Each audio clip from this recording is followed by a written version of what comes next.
السلام عليكم ورحمة الله وبركاته. إن الحمد لله نحمده ونستعينه ونستغفره ونعوذ بالله من شرور أنفسنا ومن سيئات أعمالنا. من يهده الله فلا مضل له ومن يضلل فلا هادي له.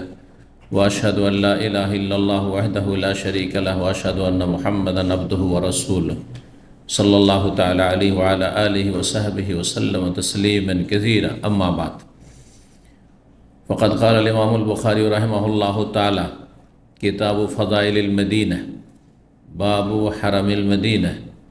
قال حدثنا أبو النعمان قال حدثنا ثابت بن يزيد قال حدثنا عاصم أبو عبد الرحمن الأحول عن أنس رضي الله عنه عن النبي صلى الله عليه وسلم قال: المدينة حرم من كذا إلى كذا، لا يقطع شجرها ولا يحدث فيها حدث، من أحدث فيها حدثا فعليه لعنة الله والملائكة والناس أجمعين।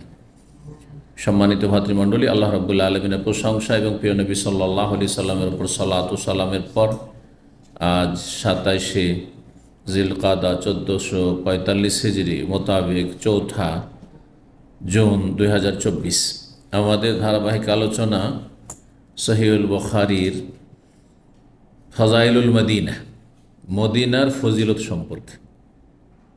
হজ সম্পর্কে আমরা শেষ করেছি আলহামদুলিল্লাহ 27টি পর্ব, ওমরা 3টি পর্ব, আর তার সাথে হজ উমরার সাথে সংশ্লিষ্ট আরও 2টি পর্ব ছিল, যাতে মোটামুটি 5টি পর্ব ছিল। আর তারপরে 2টি পর্বে ইনশাআল্লাহ তাআলা আমরা মদিনার ফাজাইল পর্বটি শেষ করব।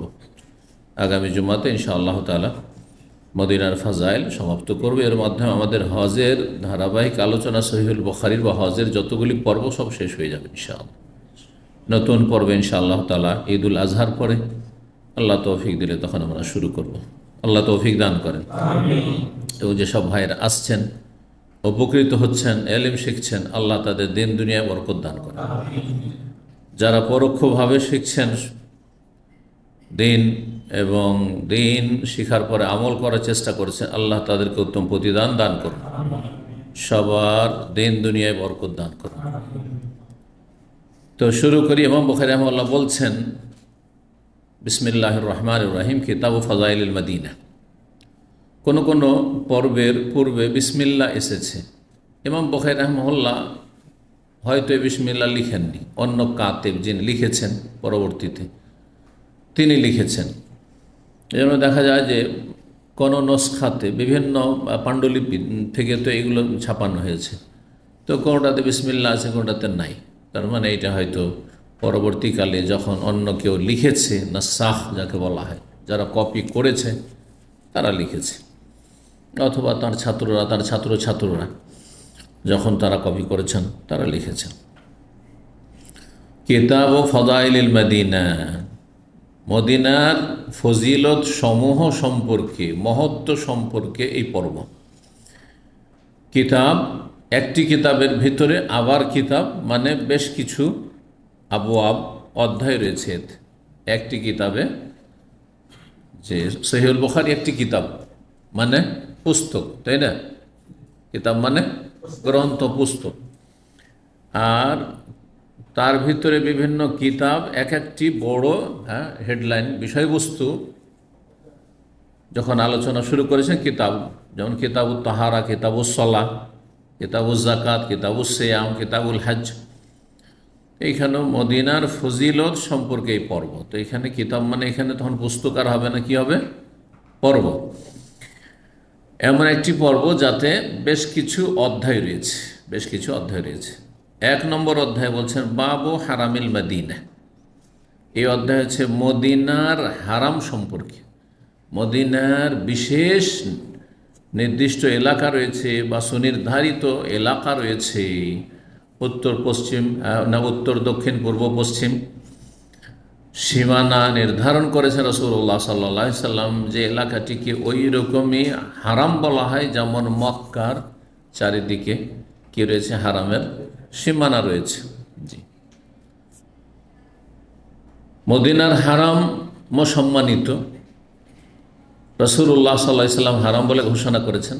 আর মক্কার হারাম মানে সম্মানিত এলাকা, প্রাচীন যুগ থেকে আল্লাহ রাব্বুল আলামিন আম্বিয়া রসুলের মাধ্যমে, বিশেষ করে ইব্রাহিম আলাইহিস সালামের মাধ্যমে আল্লাহ ঘোষণা করেছেন, ইন্নাল্লাহ হাররামা মক্কা, আল্লাহ মক্কাকে সম্মানিত বলে ঘোষণা করেছেন। হারাম মানে সম্মানিত বলে ঘোষণা করেছেন। রাসূলুল্লাহ সাল্লাল্লাহু আলাইহি ওয়াসাল্লামের মাধ্যমে মদিনাকেও ঘোষণা করেছেন, নিজের পক্ষ থেকে করেননি। তবে মদিনার হারামের চাইতে বেশি গুরুত্ব, ফজিলত এবং বৈশিষ্ট্য মক্কার হারামে রয়েছে। বেশ কিছু বিধিবিধান মক্কার হারামের ক্ষেত্রে প্রযোজ্য, যা মদিনার ক্ষেত্রে নয়।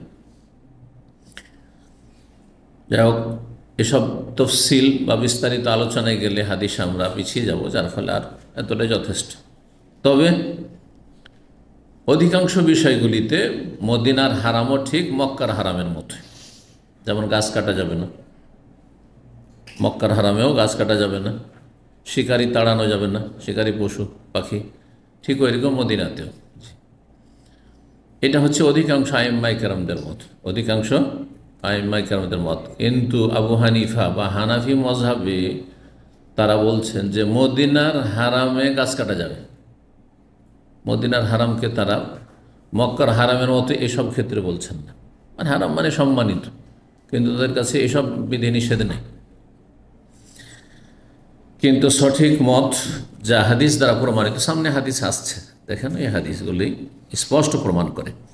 প্রথম হাদিসই তাতে খণ্ডন রয়েছে হানাফি মযহাবের, যে লা ইউক্তাউ শাজারুহা, মদিনার গাছ কাটা যাবে না।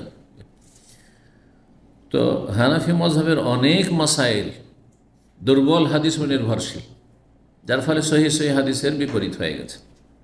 হাদিসের চর্চা কুফায় বা এরাকে কম থাকার কারণে অন্যান্য আইম্মায়ে কেরামগণ হাদিসের চর্চা বেশি করেছেন, হাদিসের জ্ঞান অর্জন করেছেন, এবং তারা বিভিন্ন শহরে তারা হাদিসের তলাশে ঘুরেছেন। কোথায় ইমাম বুখারী রাহিমাহুল্লাহ, সেই বোখারাতে বেরিয়েছেন। বোখারা কত দূর চিন্তা করুন, হ্যাঁ, ফ্লাইটে 5 ঘন্টা বাংলাদেশ যাওয়ার সময়।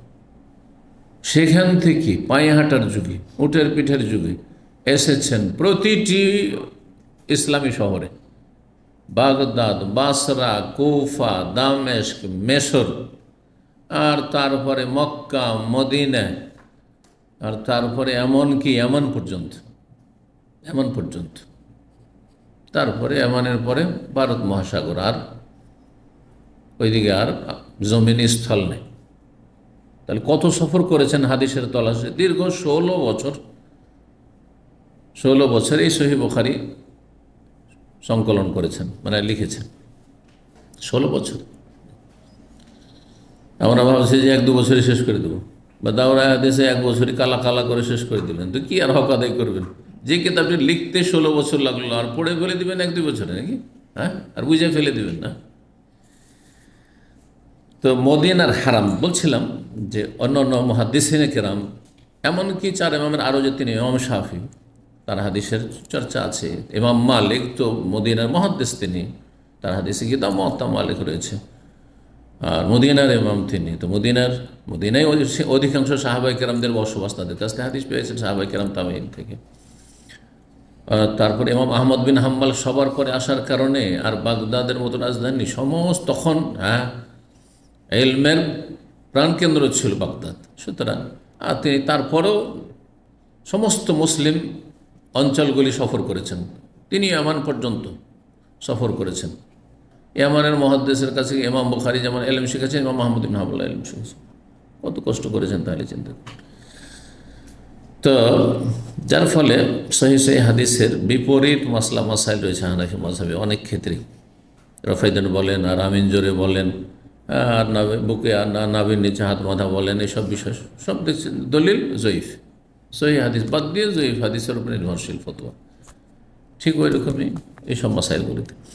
1867 নম্বর হাদিস বর্ণনা করেছেন সাহাবী আনাস রাদিয়াল্লাহু তাআলা আনহু। তিনি বলেন যে নবী সাল্লাল্লাহু আলাইহি সাল্লাম বলেছেন, আল মাদিনাতু হারামুন মিন কাযা ইলা কাযা, মদিনা হচ্ছে হারাম, মানে হারামের এলাকা, সম্মানিত এলাকা, মিন কাযা ইলা কাযা, কাযা মানে এটা, কাযা মানে আর মিন কাজা মানে এখান থেকে ওইখান পর্যন্ত, মিন কাজা এলা কাজা, এখান থেকে ওইখান পর্যন্ত।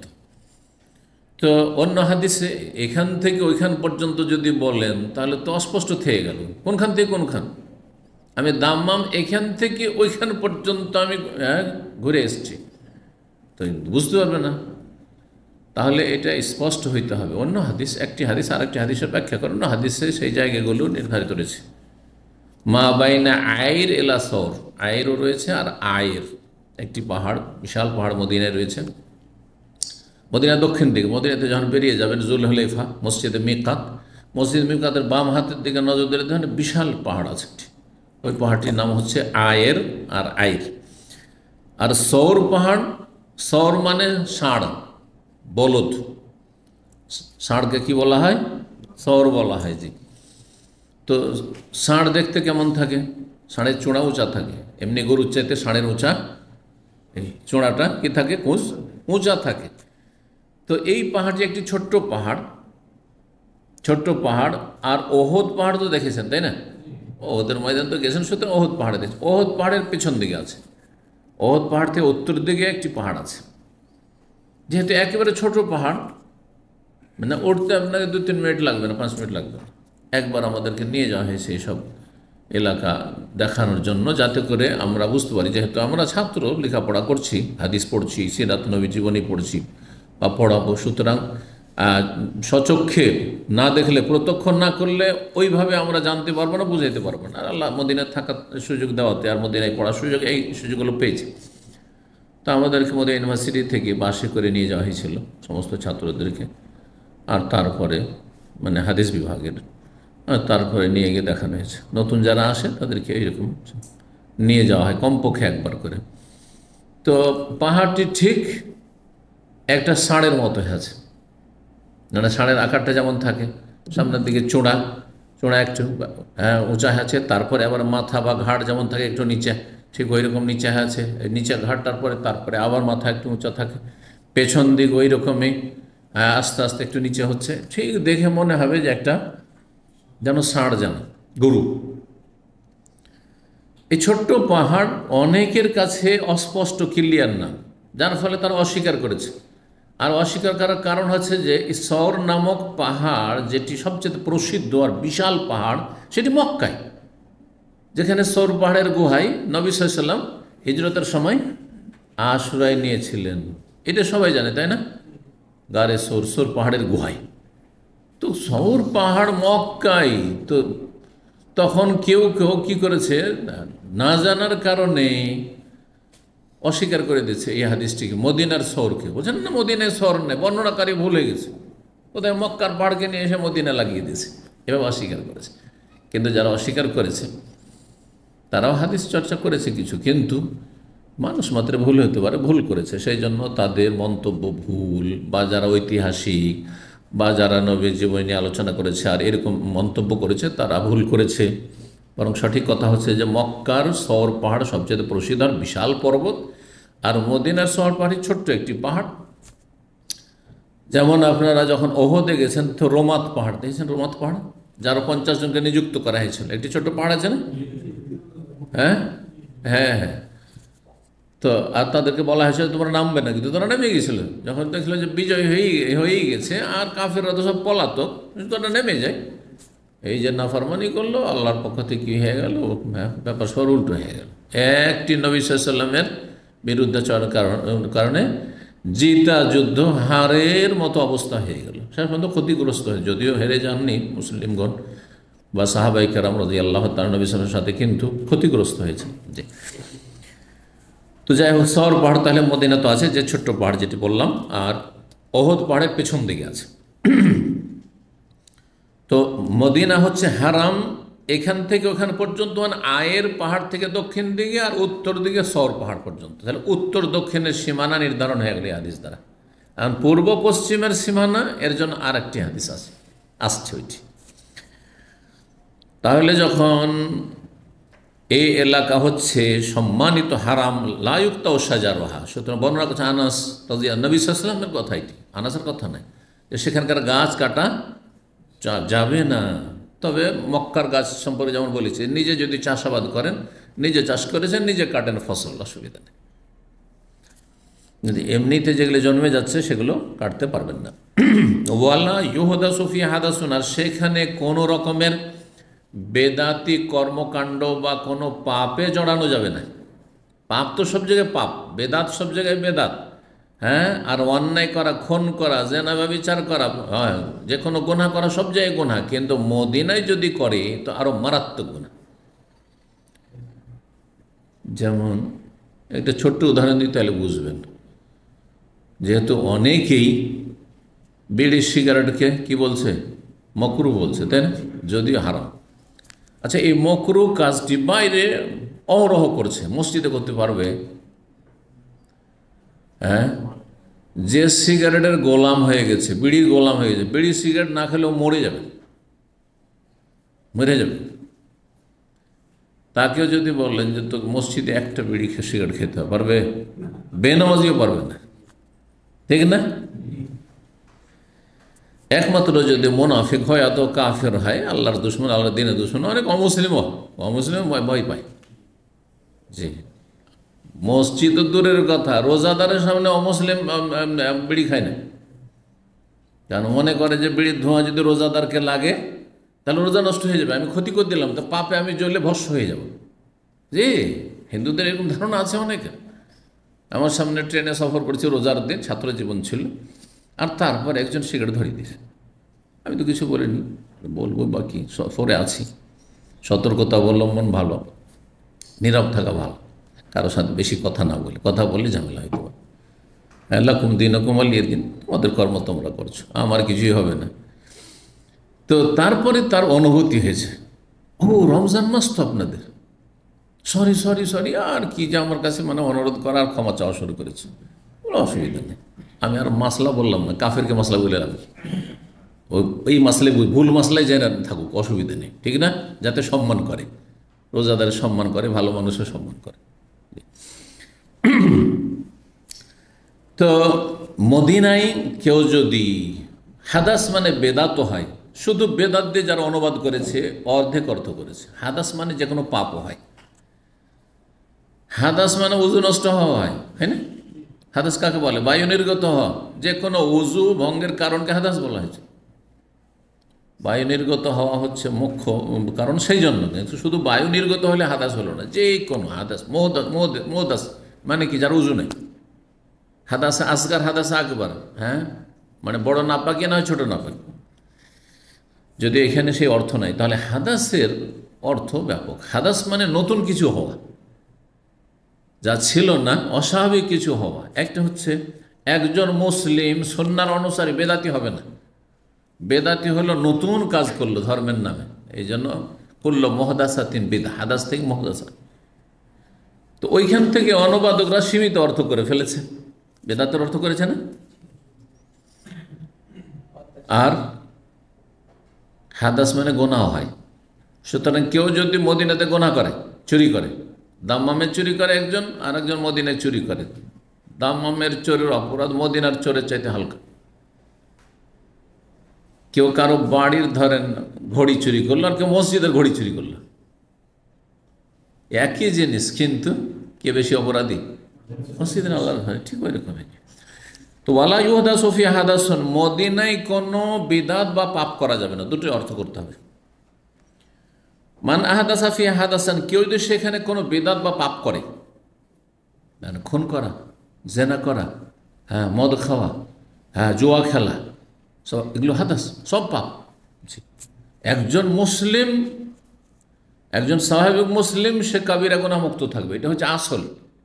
তার ব্যতিক্রম করলো, নতুন কিছু করলো, হাদাস। এই জন্য মহদেসান, অন্য হাদিস এখানে নেই, কিন্তু অন্য হাদিস আসছে। কেউ যদি সেখানে কোনো পাপ করে, অথবা বেদাত করে, অথবা বেদাতি বা পাপীকে আশ্রয় দেয়, তাহলে বেদাত করা যেমন হারাম, তেমন বেদাতিকে আশ্রয় দেওয়া হারাম। আপনার দেশের বেদাতি হুজুর মোল্লা এসছে, যে মিলাদ করে, যে কিয়াম করে, যে মেলা বেদাত করে, আর ওকে আপনি রুমে রেখেছেন, আর খুব আদর যত্নে খাওয়াচ্ছেন, আর ঘোরাচ্ছেন নিজের গাড়ি দিয়ে। ফাআলাইহি লানাতুল্লাহিল মালায়েকাতি ওয়ান নাস, লানত, আল্লাহর লানত, ফেরেশতাদের লানত, সমস্ত মানুষ মুমিন মুমিনাতের লানত, অভিশাপ হয়েছে। ছোট কথা নয়। আর সেটা যদি মদিনায় হয়, তাহলে মদিনাতে আপনি থাকছেন, আর মদিনাতে বেদাতিকে আশ্রয় দিয়েছেন আপনি। রোমে রুম ভাড়া দেবেন বেদাতিকে, রুম ভাড়া দেবেন একটা চোরকে, রুম ভাড়া দেবেন একজন লম্পটকে, সে এখানে পাপ করবে, তাহলে আপনার উপর লানত, আল্লাহর লানত, ফেরেশতার লানত, সবার লানত। ওই হাদিসগুলি আসছে এখানে। এটা হচ্ছে মদিনার সম্মান, মদিনার মর্যাদা। এমনিও সহিহ মুসলিমের হাদিস, আলী রাদিয়াল্লাহু তাআলা আনহুর বর্ণিত হাদিস, মদিনা ছাড়াও লানাল্লাহু মান আওয়া মুহদিসান, আল্লাহর লানত রয়েছে এমন ব্যক্তির ওপর যেই ব্যক্তি বেদাতিকে বা কোনো পাপীকে আশ্রয় দেয়। তার জুবাইলে একটা অপরাধ করেছে, আর তারপরে পুলিশ তাকে তলাশ করছে, আর দাম্মামে আশ্রয় নিচ্ছে, আর আপনার গ্রামের আত্মীয় তখন আপনার রুমে আশ্রয় দিয়েছেন, তাহলে আপনার উপর আল্লাহর লানত, লানাল্লাহু মান আওয়া মুহদিসান। আজকে থেকে 15 বছর আগে এক বাঙালি এই দাওয়াসের এগুলোতে আর এক বাঙালিকে খুন করে, কিন্তু যে খুন করে সে হয়তো হিন্দু বাংলাদেশি, এটা মুসলিম ছেলেকে খুন করে, আর তারপরে সে গিয়ে আশ্রয় নেয় গিয়ে জুবাইলে, আর আরেকজন আশ্রয় দেয়, তারপর আল্লাহ লানত, লানাল্লাহু মান আওয়াহাদ মুহদিসান। কোনো অপরাধীকে আশ্রয় দেওয়া যায় না, হারাম, কাবিরা গুনাহ। অপরাধ করা যেমন কাবিরা গুনাহ, অপরাধীকে আশ্রয় দেওয়া হারাম। তাহলে ধরিয়ে দিতে হবে, অপরাধী কী করতে হবে? প্রশাসনকে ধরিয়ে দিতে হবে। এটা জঙ্গি আপনার কাছে আশ্রয় নিতে এসছে, জঙ্গি, খারেজি, হ্যাঁ, সে বলছে যে মন্ত্রী মিনিস্টার খুন করা যাবে, বা জজকে খুন করা যাবে, ও মুক্তমুখ, এরা সব কাফের, তাগুত, আশ্রয় দেওয়া জায়েজ নাই, হারাম, লানত হবে। জানিয়ে দিতে হবে প্রশাসনকে যে এরা চরমপন্থী জঙ্গি, আশ্রয় দিতে পারবে, আশ্রয় দিলে কাবিরা গুনাহ। কারণ লানত ছোট গুনাহতে হয় না, লানত ছোট গুনাহতে হয় না, সাগিরা গুনাহতে কোনো দিনে লানত নেই। লানত যেখানে আছে, কাবিরা গুনাহর সংজ্ঞায় হচ্ছে হয় জাহান্নামের শাস্তির কথা আছে, না দুনিয়ার বড় কোনো শাস্তির কথা রয়েছে, না হয় লানতের কথা রয়েছে, না হয় আল্লাহর গজবের কথা রয়েছে। বিষয়গুলো অনেকে খেয়াল করেন না, আত্মীয়তার খাতিরে, বন্ধুত্বের খাতিরে অপরাধী, হ্যাঁ, ক্রাইম করে এসে দিচ্ছে না আশ্রয়, না, ক্রিমিনালকে আশ্রয় দেওয়া যায় না, সেটা বেদাতি ক্রিমিনাল হোক আর অন্য কোনো সামাজিক ক্রিমিনাল হোক। জি, কারণ আজকাল তো ক্রাইম বলা হচ্ছে সামাজিক অপরাধ করলে না, কিন্তু আমরা তো সামাজিক আলোচনা করছি না, আমরা সার্বিক আলোচনা করছি। হ্যাঁ, আমরা পুরো দিনের আলোচনা করছি, দিনের একটা দিক হচ্ছে, একটা ক্ষেত্র হচ্ছে সমাজ। সামাজিক অপরাধ করে আসুক, ধর্মীয় অপরাধ করে আসুক, আকিদার অপরাধ করুক, সে বেদাতি হোক, সে শিরকি আকিদার হোক, হ্যাঁ, মাজার গুজারি, আর তাকে আপনার রুমে আশ্রয় দিয়েছেন, মোটে আশ্রয় দেওয়া যায় না। বেনামাজি, তাকে আপনি রুম ভাড়া দিচ্ছেন, মোটেই জায়েজ না। ওর চেয়ে তো বড় অপরাধী কি আছে? ও তো মুশরিকের সমতুল্য। এসব বিষয়ে কী চিন্তা করছেন আজকাল? পয়সা, ব্যাস, হ্যাঁ, ভাড়া দরকার। আল্লাহ হেদায়েত করুন। তো বলছে লা ইউহদাসু ফিহা হাদাসান মান আহাদাসা ফিহা হাদাসান, কেউ যদি মদিনায় কোনো পাপ করে বা বেদাত করে, ফাআলাইহি লানাতুল্লাহ, তার আল্লাহর অভিসম্পাত, ওয়াল মালায়েকাত, সমস্ত ফেরেশতার লানত, ওয়ান নাসি আজমাইন, সমস্ত মানুষের লানত। সমস্ত মানুষের লানত তো আমরা দেখতে পাই না। মানুষের প্রকৃতি হচ্ছে ভালো মানুষকে ভালো মনে করা আর খারাপকে খারাপ মনে করা, এটা বোঝানো হয়েছে। সে লানত মৌখিক করুক আর না করুক, একজন মুসলিম ধার্মিক সবসময় খারাপকে ঘৃণা করবে, কিন্তু পাপীকে তো ঘৃণা করবে না, কিন্তু তার প্রকৃতিতে আছে যে পাপ ভালো কাজ নয়। এই জন্য তাকে যদি বলা যে তোমাকে তুমি বিয়ে করবে, একটা চোর কেউ যদি বলেন, একটা লুচ্চা কেউ, জানি কেউ যদি বলেন যে তোকে বিয়ে দেবো তোর একটা বেশ্যার সাথে, করবে? করবে? করবে না। তুই তো নিজেই চোর বা ডাকাত, তো তোর মেয়ে তো সাবালিকা হয়েছে, একটা ডাকাত জামাই আছে, দেবে না? ও যাই করুক না কেন, না, ভালো মানুষ তলাশ করে। এটার নাম হচ্ছে প্রকৃতি, মানুষের অবস্থা। হ্যাঁ, মানুষের একটা হচ্ছে কথা বলা মৌখিক, লেসানুল মাকাল, আর একটা লেসানুল হাল, অবস্থা কি বলছে, অবস্থা সবার বলছে। বেনামাজি নিজের ছেলেকে হাফেজ করতে চায়, কারণ ও ছেলে মেয়েকে ভালো দেখতে চায়, ও যা আছে তাই আছে। তো 1868 নম্বর হাদিস, দ্বিতীয় ফজিলত এখানে। 1 নম্বর ফজিলত তাহলে পেয়ে গেলাম যে মদিনা হচ্ছে হারাম, আর তারপরে সেখানকার সেখানে যদি কেউ অপরাধ করে বা অপরাধীকে আশ্রয় দেয়, এটাও পেলাম জি, তাহলে তার শাস্তি। তাহলে এইভাবে যদি আমরা এক একটা করে দেখি তো সহিহ বুখারীতে অনেকগুলি আমরা মদিনার ফাজাইল পেয়ে যাব। এই হাদিস থেকে আমরা দুটি ফাজাইল পেতে পারি। 1868 নম্বর হাদিস, আনাস রাদিয়াল্লাহু তাআলা থেকে বর্ণিত। তিনি বলেন, কাদেমান নবী সাল্লাল্লাহু আলাইহি ওয়াসাল্লাম মদিনাতান, নবী সাল্লাল্লাহু আলাইহি ওয়াসাল্লাম মদিনা হিজরত করে আগমন করলেন। ও আমারা বিবনাইল মসজিদ, আর প্রথম এসে নির্দেশ দিলেন মসজিদ নির্মাণের। প্রথম কাজ নবী সাল্লাল্লাহু আলাইহি ওয়াসাল্লামের কি? মসজিদ তৈরি করতে হবে।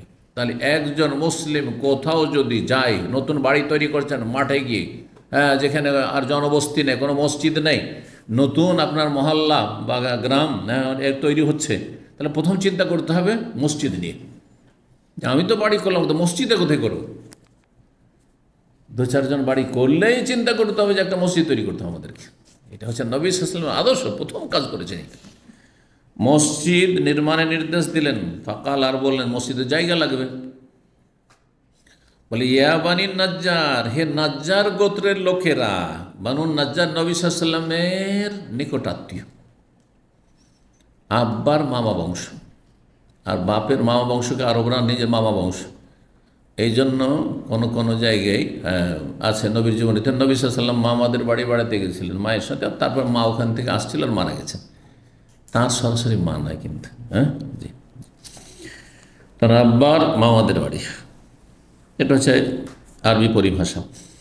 হে নাজ্জার বংশের লোকেরা, এরাও আনসারি, কিন্তু আনসারির একটা বংশ, খাজরাজ আর আউস দুটা বংশ, আর ওই বংশের একটি বংশের একটা গোত্র হচ্ছে ছোট গোত্র। ধরেন আপনার দাদার থেকে নিয়ে একটা গোত্র ধরেন, বা আপনার দাদার বাপ থেকে নিয়ে একটা গোত্র, কিন্তু 7 পুরুষ ওপরে, আর তারপরে তাতে অনেক শাখা প্রশাখা গ্রামে হয়ে গেছে, ওগুলো সব বংশ। এই আমাদের বংশ, আর কাছেরগুলো এগুলো আমাদের গোত্র। আঞ্চলিক ভাষা আমাদের বলে এগুলো গতিয়া, আমাদের বুঝলেন, গতিয়া, গোত্র। তো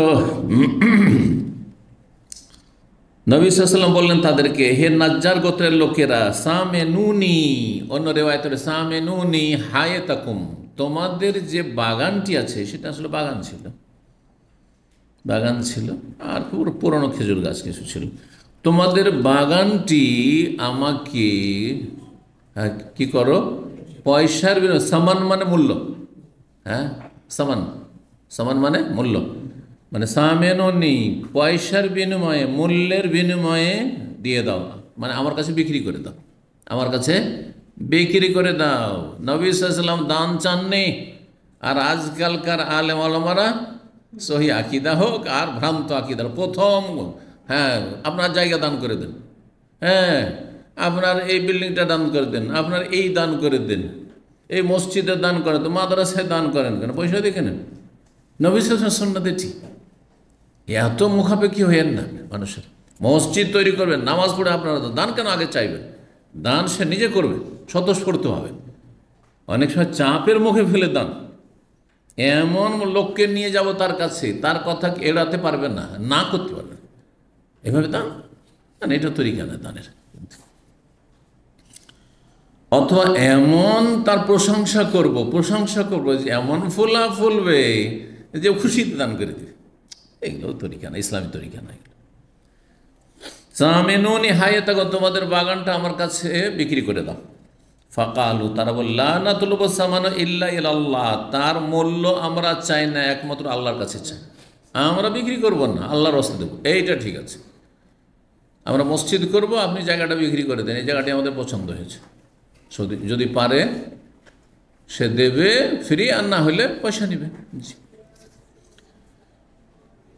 বলছেন তারপর আমারা কবরের মুশরিক, সেখানে মুশরিকদের কিছু কবর ছিল, প্রাচীন যুগের কবর ছিল।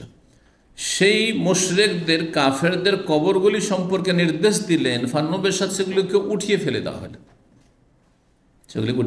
হলো, পুরনো কবর, কোনো মুসলিমের কবর নয় যে সম্মানিত, সুতরাং সেগুলিকে উঠিয়ে ফেলে দেওয়া হলো, আর তার পুরনো হয়ে গেছে এগুলো। সুম্মা বিল খেরাবে, তারপরে যে অনাবাদ বিরান জায়গা ছিল, বিরান হয়ে পড়েছিল, ফাসুবিয়াত, উঁচু নিচু হয়েছিল, সেগুলোকে সমতল করে দেওয়া হলো, কারণ মসজিদ তৈরি করলে সমতল হইতে হবে, সমতল করে দেওয়া হলো। অবিন নাখলে, আর কিছু গাছ ছিল খেজুরের, ফাকুতিয়া, সেগুলোকে কেটে দেওয়া হলো। সাফু নাখলা কিবলাতুল মসজিদ, তারপরে খেজুর গাছের কাণ্ডগুলিকে মসজিদের কিবলার দিকে সারিবদ্ধ করে রেখে দিলেন। এটা হচ্ছে একটি অনুবাদ, যে খেজুর গাছগুলি কাটলেন সেগুলির কাণ্ডগুলো, বডিগুলোকে ফেলে কোন দিকে রাখলেন? কিবলার দিকে রেখে দিলেন। এটাই অর্থ আমরা জানি, কিন্তু অনুবাদক আরেকটা অর্থ করেছে, আরেকটি অনুবাদে সেটা কি, ফাসফুন নাখলা কিবলাতুল মসজিদ, মসজিদের কিবলার দিকে সারিবদ্ধভাবে কিছু গাছ রেখে দিলেন। কিন্তু এটা অর্থ আসলে এখানে দূরের অর্থ। এটা কাটার পরে গাছগুলো তো কোথাও রাখতে হবে, তো সামনের দিকে রেখে দিলেন, এটাই ঠিক। দুটি অর্থ করেছে, আল্লাহ তাআলা আলম। 1869 নম্বর হাদিস। এখানে কি ফজিলত পেলেন মদিনার ফজিলত এই পাওয়া গেল যে মদিনায় মসজিদ নববী রয়েছে, যেটা এমন পবিত্র স্থান যেখানে সালাত আদায় করলে 1000 গুণ অন্য জায়গার চাইতে, আর সেখানকার উদ্দেশ্যে নেকির আশায় সফর করা হচ্ছে শরীয়ত সম্মত সুন্নাত, মদিনার মসজিদে সালাত আদায় করার জন্য। এই হাদিসে বলছেন আবু হুরায়রা রাদিয়াল্লাহু তাআলা আনহু বলেছেন, আন্নান নবী সাল্লাল্লাহু আলাইহি ওয়াসাল্লাম বলেছেন, হুররিমা মা বাইনা লাবাতাইল মাদিনাতি আলা লিসানি, মদিনার দুই পাশে কঙ্কর বিশিষ্ট যে ভূমি রয়েছে বা এলাকা রয়েছে, সে এলাকাকে সম্মানিত ঘোষণা করা হয়েছে, হারাম ঘোষণা করা হয়েছে আলা লিসানি, আমার মাধ্যমে, আমার জবান দিয়ে, রাসূলুল্লাহ জবানের মাধ্যমে হারাম বলে ঘোষণা করা হয়েছে মদিনার দুই দিকে যে কঙ্কর বিশিষ্ট ভূমি রয়েছে তার মধ্যবর্তী স্থল। কথা বোঝা গেছে? এটা হচ্ছে পূর্ব এবং পশ্চিম দিকের সীমানা। উত্তর দক্ষিণের সীমানা হচ্ছে আইর আর সৌর, উত্তর দিকে হচ্ছে সৌর পাহাড়, আর দক্ষিণ দিকে হচ্ছে মক্কার দিকে আইর পাহাড়।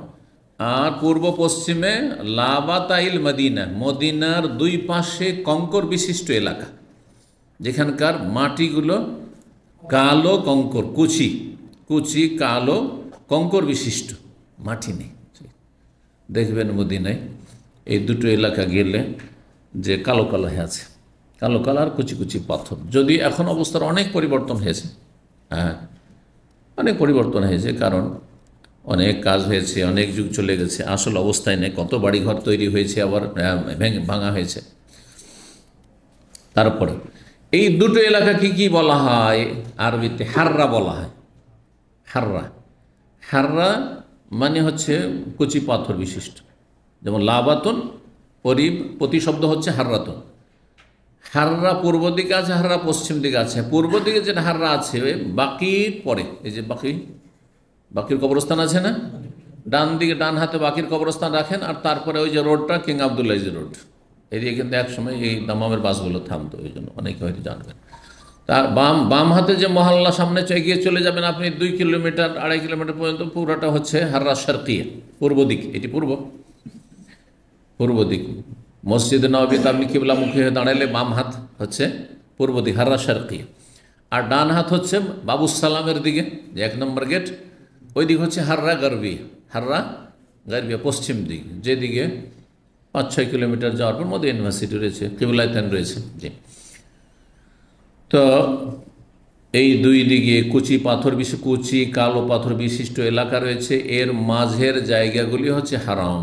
তাহলে হয়ে গেল পূর্ব পশ্চিমের সীমানা হয়ে গেল।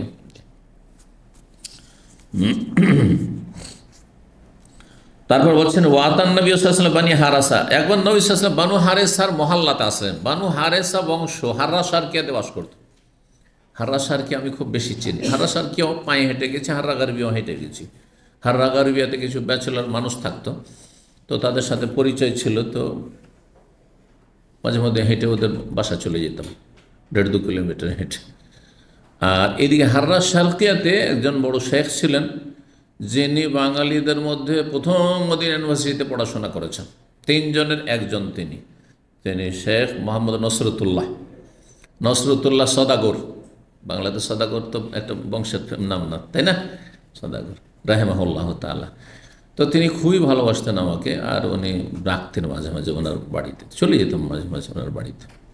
কখনো দুপুরে গিয়ে খাওয়া দাওয়া করতাম, আর কখনো গিয়ে রাতে, বেশিরভাগ দুপুরে, সকালেও গেছি, যখন তখন তার বাসা যেতাম আর কি। তার ছেলেরা একটা আরবি, সুবহানাল্লাহ, সৌদি নাগরিকত্ব পেয়েছে আর আরবি আগে থেকেই শিখায়নি, এইটা একটা না বলছি, একটা বাংলা শেখায়নি, শুধু আরবি বলে, শুধু আরবি বলে। এখন একসাথে তার 8টা ছেলে, সবাই খেতে বসতো, আমি আর ওরা আব্বা আমরা বাংলায় গল্প করছি আর ওরা আরবিতে কথা বলছে, একটু বুঝতো, সেই জন্য আমরা যে গল্প করছি তো আমাদের সাথে একটু করে শেয়ার করতো, আরবিতে শেয়ার করতো, বাংলা বলতে পারতো না, বড় দুঃখের বিষয়। তো যাই হোক, পরে তিনি আক্ষেপ করেছিলেন যে আমি খুব ভুল করেছি, বাচ্চাদেরকে ছোট থেকে আরবি শুধু বলিয়েছি আর বাংলা বলাইনি, একবারে ভুলেই গেছে। আর সমস্যা হলো তিনি একজন আরাবিয়ান মেয়েকে বিয়ে করেছিলেন, যার ফলে তখন আরেকজন বাঙালি করেছিলেন, কিন্তু তারপরও আর কেউ শিখেনি ওই আরবি আর কি। তো তিনি, আমি দামাম আসার পরও বেঁচে ছিলেন, আর তারপরে দামাম এসে কয়েকবার দেখা করেছি, তার মধ্যে শেষবার শুনতে পেলাম যে তিনি একেবারে খুব অসুস্থ, বেশি অসুস্থ। তো ওনার বাসাতে গেলাম, বাসা তখন পরিবর্তন হয়েছে, অন্য জায়গায় চলে গেছে, গেলাম, তা খোঁজ খাজ করে যোগাযোগ করে, আর তারপর আলহামদুলিল্লাহ দেখা সাক্ষাৎ করে তার কিছুদিন পরে ইন্তেকাল করেছেন রাহিমাহুল্লাহ তাআলা। মদিনা ইউনিভার্সিটির তিনি মাধ্যমিকের শিক্ষক ছিলেন, ইউনিভার্সিটি নাই, জি মদিনা ইউনিভার্সিটি তো কিন্তু মাধ্যমিক আছে, মাধ্যমিক আছে, উচ্চ মাধ্যমিক আছে, মানে মুতাওয়াসসিত আছে, সানভী আছে। তো যাই হোক, এই হচ্ছে হাররা শারকিয়া আর হাররা গারবিয়া, দুই দিকে কি বলছিলাম, মদিনার হারামের সীমানা পূর্ব পশ্চিমে। তো নবী সাল্লাল্লাহু আলাইহি ওয়াসাল্লাম এই বানু হারেসার এলাকা, মানে হাররা শারকিয়ার দিকে, পূর্ব দিকে, বাকির দিকটাই, এদিকে গেলেন ওদের মহল্লায়। তারপরে গিয়ে বললেন যে কাদ খারাজতু মিনাল হারাম, তোমরা এত দূরে বাড়ি বেঁধেছো, তোমরা তো হারামের এলাকাতে বেরিয়ে গেছো। আর হারামের এলাকা বেশি সম্মানিত, মদিনায় যদি বাস করেন আর হারামের ভিতরে থাকেন, হারামের বাইরের চাইতে উত্তম, তো তোমরা তো হারামের এলাকাতে বেরিয়ে গেছো মনে হয়।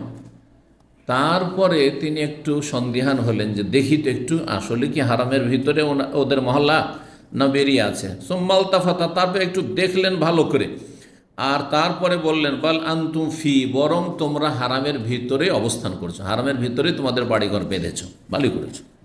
বনু হারেসা বংশ, প্রসিদ্ধ বংশ।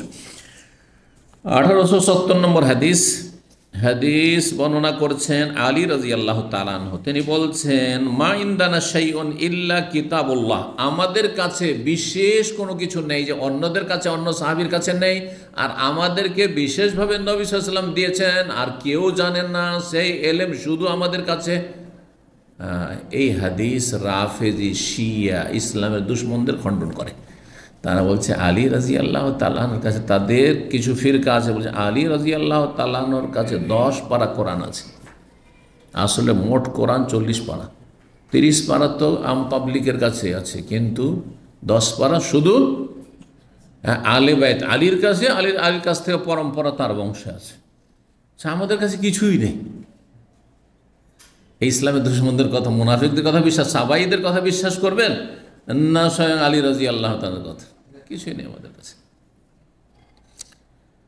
তাতে লেখা ছিল যে আলী প্রথম খলিফা হবে, এসব কথা, হ্যাঁ মিথ্যা কথা। এমন কি বলছে কোরআনও বিকৃত, তাদের কিছু কিছু ফিরকা আসবে যে কোরআনও বিকৃত। বলছে আলাম নাশরাহ লাকা সাদরাক ওয়া ওয়াদানা আনকা বিজরাক আল্লাযী আনকাযা যাহরাক ওয়া জাআলনা আলিয়ান সেহরাক। বলছে এখানে একটা আয়াত ছিল, সুন্নিরা এটাকে হযফ করে দিয়েছে। কথা বুঝতে পারছেন না, যে আলীকে তোমার জামাতা বানিয়েছি, ওয়া জাআলনা আলিয়ান সেহরাক। আউযুবিল্লাহ, কত পদভ্রষ্ট। এদের উপরে এত আক্ষেপ হয় না, কিন্তু বাংলাদেশে যে এই মওদুদি জামাত রয়েছে, এরা যে এই সেম শিয়া, এদের মধ্যে কোনো পার্থক্য নেই। এই শিয়া ভক্তি কেন এদের মধ্যে এত, কেন ইসলাম সম্পর্কে আর সুন্নাহ সম্পর্কে এদের অজ্ঞতা? আল্লাহ হেফাজত করে এদের অনিষ্ট থেকে, দেশের হেফাজত করুন, জাতির আল্লাহ হেফাজত করুন। তো বলছেন যে আমাদের কাছে কিছু নেই, মা ইনদানা শাই, এগুলো আরবি আপনারাই বুঝছেন, কারণ কফিল মেলার সময় বলছে মা ইনদানা শাই, তাই না? ইল্লা কিতাবুল্লাহ, আমাদের কাছে আল্লাহর কিতাব কোরআনে কারীম আছে। ওয়াহাযিহি সাহিফা, আর এই যে সাহিফা, ছোট্ট একটি পুস্তিকা আছে, তাতে কি আছে শুনুন, তাতে যে কথা লেখা আছে তাও বলে দিয়েছে, এই কথাগুলি যেগুলো আসছে তাতে কি আছে। বলছে যে আনিন নবী সাল্লাল্লাহু আলাইহি ওয়াসাল্লাম থেকে বর্ণিত কথা রয়েছে, আল মাদিনাতু হারামুন মা বাইনা আয়ের এলাকা, যা এই যে আয়ের চলে আসে, আয়েরও বলা হয়েছে কোনো হাদিসে আয়ের। মদিনা হচ্ছে হারাম উত্তর দিকে আর দক্ষিণ দিকে, দক্ষিণ দিকে আয়ের বা আয়ের, আর শহর হচ্ছে উত্তর দিকে। মান আহদাসা ফিহা হাদাসান, কেউ যদি এখানে কোনো বেদাতি কাজ করে বা গুনহার কাজ করে, আওয়া মুহদেসান, এই যে চলে আসলো, অথবা কোনো বেদাতিকে পাপীকে আশ্রয় দেয়, ফালাইহি লানাতুল্লাহ, তারপর আল্লাহ লানত রয়েছে, ওয়াল মালায়েকা, ফেরেশতার লানত রয়েছে, ওয়ান নাস, সমস্ত মানুষের লানত রয়েছে। লা ইউকবালু মিনহু সারফুন ওয়ালা আদলুন, তার ফরজ নফল কিছুই কবুল করা হবে না। যেই ব্যক্তি চোর, ডাকাত, খনিকে আশ্রয় দিবে নিজের ঘরে, অথবা বেদাতিকে আশ্রয় দেবে, মিলাদি, কেয়ামি, মাজারিকে আশ্রয় দিবে, যে এক হুজুর এসছে, পীর সাহেব এসছে, আমার বাড়িতে আছে, তারপর আল্লাহর লানত, ফেরেশতার লানত, সমস্ত মানুষের লানত। কারণ পীরেরা যদি বেদাতি না হয় তো পৃথিবীতে কোনো বেদাতি নেই। ভালো করে শুনুন না, সুফিরা যদি বেদাতি না হয় পীরেরা, তো আর বেদাতি নেই কিছু। আর পীর কোনোদিন সন্ন্যতি হয়নি। পীর মরিদি মানে বেদাত আছে, বেদাত দিয়ে শুরু হয়, আর শিরক কুফর মাজার পূজায় গিয়ে শেষ হয়। যার মরিদ ছিল সে মারা গেলে তার কবর পাকা করে তার পূজা শুরু হয়েছে। এটা হচ্ছে সংক্ষেপে পীরতন্ত্র। তো ফরজ নফল কিছুই কবুল হবে না। আল্লাহু আকবার। ওয়াকাল, আর বলেছেন, এটা কথা ছিল। আরেকটি কথা কি ছিল? জিম্মাতুল মুসলিমিন ওয়াহিদা, মুসলিমদের কোনো দায়িত্ব নেওয়া, মানে নিরাপত্তা দান করা। জিম্মা কথাটি কিন্তু আমরা বাংলায় ব্যবহার করছি, আমি জিম্মা নিলাম, বলছি না, এই আরবি শব্দ। দায়িত্ব নেওয়া, যে ভাষাটা বুঝলাম ওইটা বললাম, কিন্তু জিম্মাতুল মুসলিমদের নিরাপত্তা দান করা হচ্ছে, হ্যাঁ, একই রকমের, সমান, মানে সর্বস্তরের মানুষ সমান অধিকার রাখে। এই নয় যে নিরাপত্তা দান করবে শুধু প্রশাসনের লোক অথবা বিশিষ্ট ব্যক্তি, গ্রামের যিনি সমাজপতি অথবা যিনি সর্দার, মণ্ডল, মাতবর বা চেয়ারম্যান, আর সাধারণ মানুষের কথা কোনো মূল্য নেই। এটা ইসলাম সমর্থন করে না। ওয়াহিদা, একই রকম। একজন সাধারণ, এমনকি মহিলা, উম্মে হানি রাদিয়াল্লাহু তাআলা আনহা, মক্কার ঘটনা, মক্কা বিজয়ের বছরের, তিনি তার এক দেবরকে আশ্রয় দিয়েছেন বাড়িতে, নিরাপত্তা। কারণ নবী সাল্লাল্লাহু আলাইহি ওয়াসাল্লাম বলেছেন যে কেউ যদি কাবা ঘরে এসে যদি আশ্রয় নেয় তাহলে সে নিরাপদ, তাকে মারা হবে না। কেউ যদি আবু সুফিয়ানের বাড়িতে, মান দাখালা দারা আবু সুফিয়ানের বাড়িতে ঢুকে যায়, সেও সে নিরাপদ। কেউ যদি উম্মে হানির বাড়িতে ঢুকে যায় তবু নিরাপদ। উম্মে হানি আবু তালেবের বড় মেয়ে এবং নবী সাল্লাল্লাহু আলাইহি ওয়াসাল্লামের বড় বোন, আপা, এবং তার কাছে শ্রদ্ধাভাজন তিনি একজন রমণী। তো বললেন যে উম্মে হানির বাড়িতে কেউ যদি ঢুকে পড়ে, ফাহুয়া আমিন। উম্মে হানি আশ্রয় দিয়েছে তার এক দেবরকে, সে ছিল কাফের, জানটা তো বাঁচা, আর তারপরে চিন্তা ভাবনা, কলমা পড়বে জান বাঁচাবার জন্য। আলী রাদিয়াল্লাহু তাআলা আনহুর বোন হচ্ছে উম্মে হানি, জানতে পেরেছে আমার বোনের বাড়িতে ওর দেবরকে আশ্রয় দিয়েছে। আরে ওই কাফেরকে আশ্রয় দিয়েছে, তরবারি নিয়ে হত্যা করার জন্য চলেছে। আলী যখন মারবো, না মারতে পারবে না, আমি আশ্রয় দিয়েছি। উম্মে হানি নবী সাল্লাল্লাহু আলাইহি ওয়াসাল্লামকে বললেন যে ইয়া রাসূলুল্লাহ, আমি আশ্রয় দিয়েছি অমুককে, ফুলান ইবনুল হুবাইরা, আর এই আলী আমার ভাই, তাকে খুন করতে চাইছে। নবী সাল্লাল্লাহু আলাইহি ওয়াসাল্লাম, না, খুন করতে পারবে না। তাহলে একজন মহিলার কথারও ইসলামে সমান মূল্য রয়েছে, যেমন আমার কথার মূল্য রয়েছে, যদি সেটা শরীয়ত সম্মত হয়। শরীয়ত বিরোধী, ইসলাম বিরোধী না। চোর ডাকাতকে আশ্রয় দিলে হবে না, অপরাধীকে আশ্রয় দিলে হবে না। এটা কাফেরদের সাথে যখন যুদ্ধ অথবা নিরাপত্তার বিষয় আসবে সেই সব ক্ষেত্রে। তারপরে বলছেন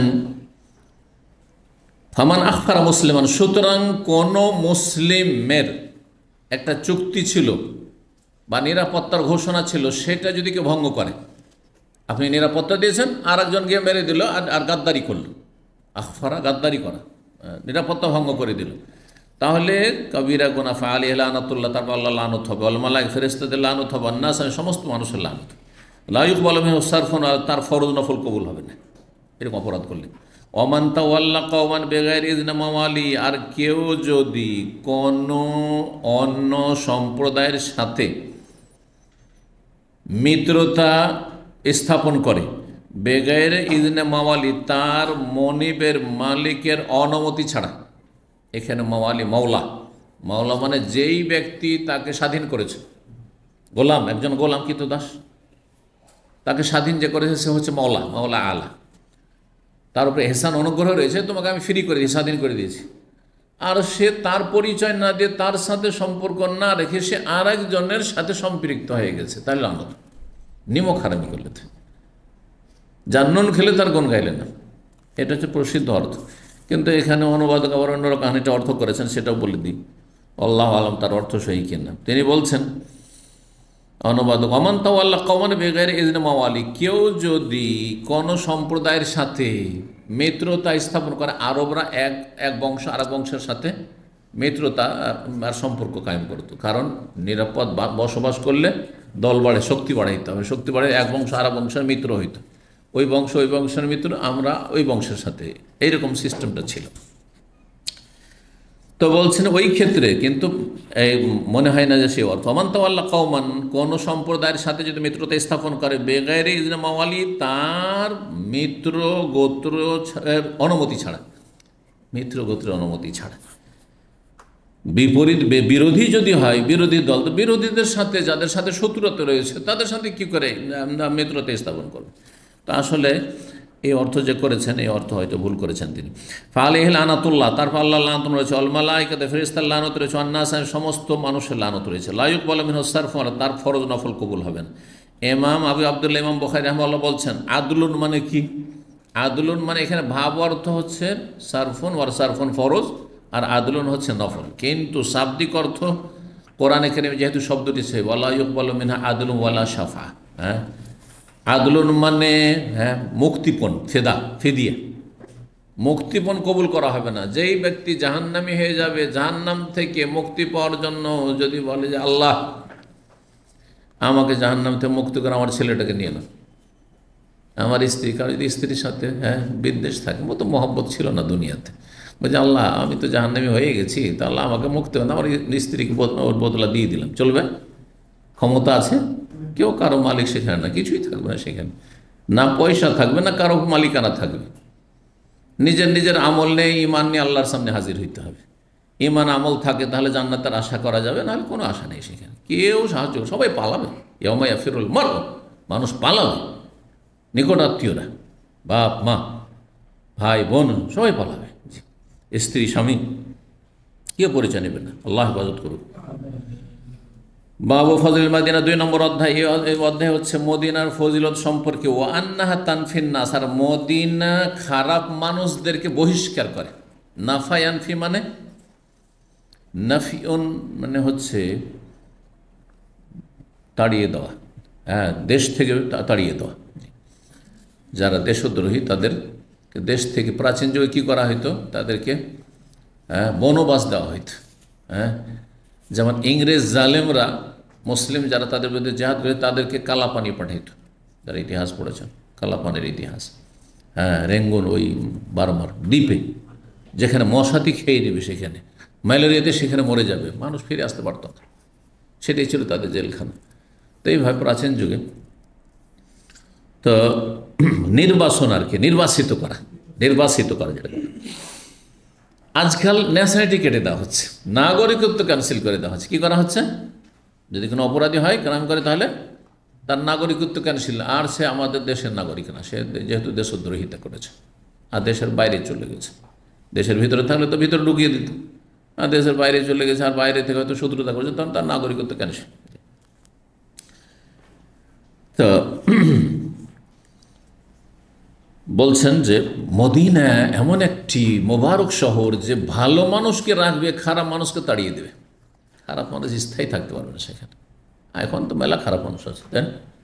কিন্তু খারাপ মানুষ সে মদিনার সাথে কোনো সম্পর্ক নেই, আর মদিনা তাদের কোনো কাজে আসবে না। মদিনায় যেমন ইবনে উবাই মোনাফেক ছিল, সবচেয়ে বড় মোনাফেক উম্মতের মদিনাতে ছিল, কিন্তু সবচাইতে নিকৃষ্ট জাহান্নামী হচ্ছে সে, বিদ্যারকিল আসফালে মিনান নার, জাহান্নামের সবচেয়ে নিম্ন স্তরে। 1871 নম্বর অধ্যায়, 1871 নম্বর হাদিস বলছেন, হাদিসের বর্ণনাকারী আবু হুরায়রা রাদিয়াল্লাহু তাআলা আনহু থেকে তাবি সাঈদ ইবনে ইয়াসার বর্ণনা করছেন, সামি'তু আবু হুরায়রা রাদিয়াল্লাহু, আমি আবু হুরায়রা রাদিয়াল্লাহু তাআলা আনহুর কাছে শুনেছি, তিনি বলেছেন, কালা রাসূলুল্লাহ বলেন, ওমের তো বেকারিয়াতিন, আমি আদিষ্ট হয়েছি এমন একটি জনপদে হিজরত করার জন্য। এখানে উদ্দেশ্য হিজরত।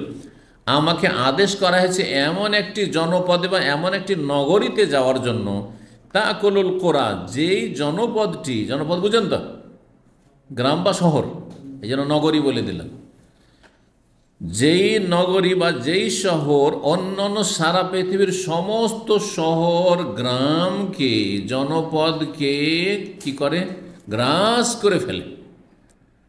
গ্রাস করা কেমন? একটি যদি এমন কিছু হয় যা বাকি যা আছে সবগুলিকে গ্রাস করে, তার মানে সে হচ্ছে হিরো। সে হচ্ছে কি? হিরো। জি। তো এই উদ্দেশ্যে এখানে আকালা একলো, হ্যাঁ, ভক্ষণ করে ফেলবে বা গ্রাস করে ফেলবে। কিন্তু ভাব অর্থ হচ্ছে যে এমন একটি জনপদে আমাকে হিজরত করে যেতে বলা হয়েছে, যেই জনপদটি বা যেই শহরটি সমস্ত পৃথিবীর শহর এবং গ্রামের ওপর বিজয়ী, বিস্তার লাভ করবে। সবচাইতে বেশি কি গুরুত্বপূর্ণ শহর মক্কাতুল মুকাররমার পরে। ইয়াকুলুনা, লোকেরা সেই শহরটির নাম বলছে ইয়াসরিব, মানে প্রাচীন যুগে ইয়াসরিব নাম ছিল, যেমন সূরা আহজাবে রয়েছে। ওয়াহিয়াল মদিনা, কিন্তু তার নাম মদিনা। নবী সাল্লাল্লাহু আলাইহি ওয়াসাল্লাম আসার পরে এই শহরের নাম হয়েছে মদিনা। তার আগে মদিনা নাম ছিল না। প্রথম ছিল মদিনাতুর রাসূল, মানে রাসূলুল্লাহ সাল্লাল্লাহু আলাইহি ওয়াসাল্লামের শহর, রাসূলুল্লাহ সাল্লাল্লাহু আলাইহি ওয়াসাল্লামের নগরী। আর তারপরে সংক্ষেপ করে আল মদিনা। আর পরবর্তীকালে সুফিরা তখন আল মদিনাতুল মুনাওয়ারা বিকবরির রাসূল, নবীর কবর যখন হতো, নবীর কবর দিয়ে আলোকিত মুনাওয়ারা। আর তখন বেকবরির রসুলকে হটিয়ে দিয়ে, সরিয়ে দিয়ে তখন মদিনা মুনাওয়ারা অনেকে। আচ্ছা, যখন ইন্ডিয়া বাংলাদেশে গেল তখন ওর নাম মদিনা শরীফ হয়ে গেল। বুঝতে পেরেছেন? এইভাবে নাম পড়তে, মদিনা শরীফও নাম নয়, মদিনা মুনাওয়ারাও পরে এসছে। কোনো সাহাবী নবী সাল্লাল্লাহু আলাইহি ওয়াসাল্লাম মদিনা মুনাওয়ারা বলেননি। হ্যাঁ, তো মদিনাতুর রসুল বলা হইতো বা আল মদিনা বলা হইতো। তানফিন নাস, এই মদিনা কি করবে? লোকজনকে নির্বাসিত করে তাড়িয়ে দেবে, বহিষ্কার করে দেবে। কামা ইয়ানফিল কিরো খাবাসাল হাদিদ, যেমন কামারের হাফর কি করে দূর করে দেয় খাবাসাল হাদিদ, লোহার মরিচা জংকে। জং বুঝেন না? শুধু মরিচা বুঝেন? জং বুঝেন? আচ্ছা, লোহার মরিচা যখন লোহাকে পোড়ানো হয় হাফরে, হাফর বুঝেন তো? হ্যাঁ, কামারের হাফর, আগুন দিয়ে যখন জ্বালিয়ে লাল করা হয়, তার পিটানো হয়, তখন সমস্ত মরিচা ছুটে গেছে, একবারে ধারালো অস্ত্র হয়ে গেছে। তো ঠিক ওই রকমই মদিনা কি করবে? খারাপদেরকে ধীরে ধীরে তাড়িয়ে দেবে। তো খারাপরা বংশ পরম্পরা দীর্ঘদিন থাকতে পারবে না, খারাপ লোক এখান থেকে আউট হয়ে যাবে, ভালো মানুষরাই থাকবে শেষ পরিণাম। ভালো মানুষরা কিয়ামতের কাছাকাছি সময় সে ভালো মানুষরাই মদিনা আশ্রয় নেবে। আসছে হাদিস, এটাও একটি ফজিলত মদিনার। আর আরেকটি ফজিলত পাওয়া গেল যে মদিনা সবচাইতে গুরুত্বপূর্ণ নগরী শহর পৃথিবীর মধ্যে। 3 নম্বর অধ্যায় বাবন, এই অধ্যায় হচ্ছে আল মাদিনাতু তাবা। মদিনার একটি নাম হচ্ছে তাবা, মদিনার আর একটি নাম হচ্ছে তাইবা, এগুলো নাম হাদিসে এসছে। 1872 নম্বর হাদিস বর্ণনা করেছেন আবু হুমায়দ রাদিয়াল্লাহু তাআলা আনহু, বলেছেন আকবালনা মান নবী সাল্লাল্লাহু আলাইহি ওয়াসাল্লাম মিন তাবুক, আমরা নবী সাল্লাল্লাহু আলাইহি ওয়াসাল্লামের সাথে ফিরে আসলাম তাবুক যুদ্ধ থেকে। হাত্তা আশরাফনা আলাল মদিনা, আমরা মদিনার কাছাকাছি হইলাম, যখন মদিনা নজরে আসছে, দৃষ্টিগোচর যে দেখতে পাচ্ছি। ফাকালা, সেই সময় নবী সাল্লাল্লাহু আলাইহি ওয়াসাল্লাম বলছেন হাযিহি তাবা, এটি হচ্ছে পবিত্র শহর, পবিত্র শহর। তাবা আর তয়বা এগুলোর মানে হচ্ছে পাক পবিত্র। এখান থেকে বলছেন তৈয়ব মানে ভালো আছে। 4 নম্বর অধ্যায় বাবুল আবায়ত আল মাদিনা, এই অধ্যায় হচ্ছে মদিনার 2 পাশে কঙ্কর, কালো কঙ্কর বিশিষ্ট ভূমি। এটি হচ্ছে বর্ডার, কিসের? হারামের বর্ডার, পূর্ব পশ্চিম দিকে। 1873 নম্বর হাদিস সাঈদ ইবনে মুসাইয়্যিব প্রখ্যাত তাবী বর্ণনা করেছেন আবু হুরায়রা রাদিয়াল্লাহু তাআলা আনহু থেকে, আন্নাহু কানা ইয়াকুল, তিনি বলেন, লাউ রাআইতু যিবাবিল মদিনা, আমি যদি কোনো হরিণকেও মদিনা দেখি, হরিণ পেলে তো মানুষ পাগল হয়ে ধরার জন্য, তাই না? বলছে মদিনায় যদি হরিণও দেখি আমি, তার তাও যে চড়ছে সেটি মাজা আর তো সেটাকে ভীত সন্ত্রস্ত করব না, ভয় দেখাবো না। একটু ভয় দেখাবো, তখন পালিয়ে যাবে বাইরে, আর তারপরে ধরবো, স্বীকার করবো না, এটা করবো না। তাহলে বোঝা গেল যে আবু হুরায়রা রাদিয়াল্লাহু তাআলা আনহু হাদিস থেকে কি বুঝাচ্ছেন? যে মদিনাও শিকার করা আর গাছ কাটা এগুলো কি নিষিদ্ধ।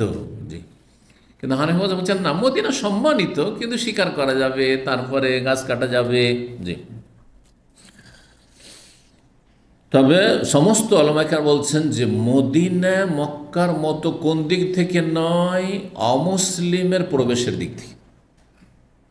এই মাসলা অনেকে জানেন না, মক্কা মদিনাকে সমান সমান মনে করেন। কারণ মক্কা গেলেও দেখবেন যে শুধু মুসলিমদের জন্য, অমুসলিমদের জন্য অন্য রাস্তা দেখাচ্ছে, লোকেশন দেখাচ্ছে। আর মদিনা গেলেও এরকম দেখবেন, ঠিক না? এখান থেকে অনেকে মনে করছে, কিন্তু কোরআনে কারিমে যেটা আল্লাহ বলছে, ইন্নামাল মুশরিকুনা নাজাসুন ফালা ইয়াকরাবুল মাসজিদাল হারামা বাদা মা হাযা, মুশরিকরা নাপাক, সুতরাং মসজিদে হারামের কাছে আসবে না এই বছরের পরে। আর মসজিদে হারাম কোথায়? মক্কায়। কিন্তু এমন কোন আয়াত বা হাদিস আছে এইরকম, যেমন মক্কার ক্ষেত্রে যেমন আয়াত পেলেন সূরা তওবার আয়াত, এইরকম কিছু আছে যে মদিনা একমাত্র মুসলিম প্রবেশ করবে, কোনো কাফের প্রবেশ করা চলবে না? আছে? নেই। তাহলে এখন প্রশ্ন করতে পারেন, তাহলে মদিনায় কেন অমুসলিমদেরকে ঢুকতে দেওয়া হয় না? এটা নিরাপত্তার কারণে।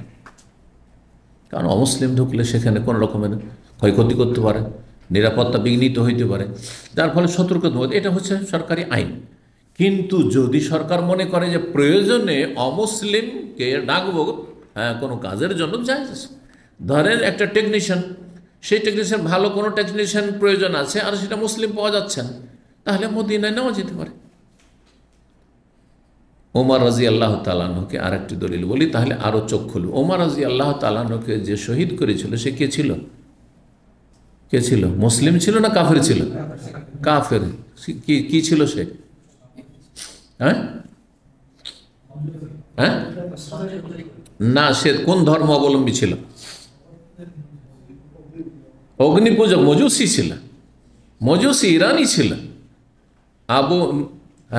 লৌলু আর ফেরোজ ওর নাম ছিল। অনেকে কিন্তু মুসলিমরা ফিরোজ নাম রাখেন, ফিরোজ নাম রাখা জায়েজ না। আপনি আল্লাহর দুশমনের নাম রাখছেন? হ্যাঁ, নাম উঠিয়ে না। অজ্ঞতারা করে মুসলিমরা ফিরোজ আর ফেরোজ নাম রাখছে। আমাদের সাথে ফেরোজ বলেন না, ওইটাই ফিরোজ করে দিচ্ছে। জি, এই নাম রাখা উচিত নয় মোটে। নামেরও একটা কুপ্রভাব আছে আর সুপ্রভাব আছে, ভালো নামের ভালো প্রভাব আছে মানুষের ওপর। তো যাই হোক, মজুসি ছিল। তাহলে ওমর রাদিয়াল্লাহু তাআলা খেলাফত আমলে এত শক্তিশালী খেলাফত, তখনও তাহলে মদিনায় অগ্নিপূজক ছিল, মুগিরা বিন শুবার গোলাম, আর সে খুন করেছে। আর এই কারণেই যে কাফের দূরে থাকার যে কোনো সময় ক্ষতি করতে পারে। তো বলছেন যে আমি যদি হরিণকে দেখতে পাই যে চড়ছে মদিনায়, তো তাকে কি করব না? ভীত সন্ত্রস্ত করব না। কাল রাসূলুল্লাহ মা বাইনাল আবাতে হারামন, কারণ নবী সাল্লাল্লাহু আলাইহি ওয়াসাল্লাম কি বলেছেন যে মদিনার দুই পাশের কালো কঙ্কর বিশিষ্ট ভূমি, মধ্যবর্তী স্থল হচ্ছে হারাম, সম্মানিত এলাকা। 5 নম্বর অধ্যায় বাবু মান রাগিবা আনিল মাদিনা। এই অধ্যায় হচ্ছে কেউ যদি মদিনা থেকে বিমুখ হয়ে যায়, মদিনার ওপর তার অভক্তি, মদিনায় বাস করতে আগ্রহী না, অনাগ্রহী হয়ে যায়, তাহলে সে হতভাগা।